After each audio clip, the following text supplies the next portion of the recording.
এই মুহূর্তে যে খবরের দিকে নজর রাখবো, গড়বেতাতে সেখানে তৃণমূল বিধায়কের দাদাগিরির ছবি।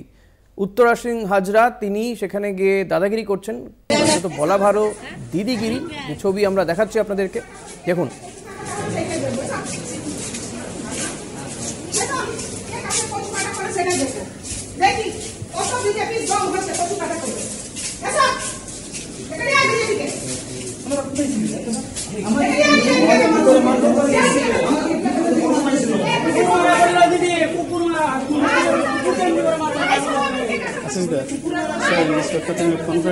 ঠিক হবে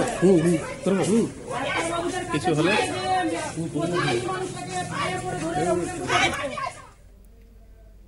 দর্শকের ভূমিকায় দেখা গেল পুলিশকে। ইন্দ্রাণী রয়েছেন আমার সঙ্গে। ইন্দ্রাণী, ঠিক কি হয়েছিল?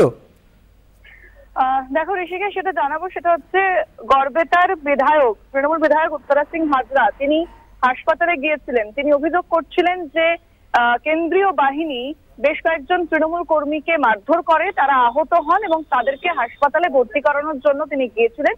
সেই সময় উত্তরা সিং হাজরাকে উদ্দেশ্য করে বেশ কিছু বিজেপি কর্মী সমর্থক তারা তাকে হুমকি দেন, মারের হুমকি দেন এবং সেটা শুনেই তিনি রণংদেহী মূর্তি ধারণ করেন, ছুটে যান ওই বিজেপি কর্মী সমর্থকদের কাছে এবং ছবিতে যেরকমটা দেখা যাচ্ছে তিনি তাদের বলেন যে তিনি পাল্টা হুমকি দেন যে তিনি একাই কাফি তাদের জন্য এবং তারা হাত দিয়ে দেখাক গায়ে, তাকে তারা মেরে দেখাক, এমনটাই কিন্তু তিনি সেই বিজেপি কর্মী সমর্থকদের উদ্দেশ্যে বলেন। আমরা জানি যে এই গড়বেতা গ্রামীণ হাসপাতাল, যেখানে প্রণত টুডু তিনি আহত হয়ে ভর্তি হয়েছিলেন, প্রণত টুডু বেরিয়ে যাওয়ার পর, বিজেপি প্রার্থী বেরিয়ে যাওয়ার পর উত্তরা সিং হাজরা তিনি সেখানে পৌঁছন এবং তারপরেই এই ঘটনা ঘটে।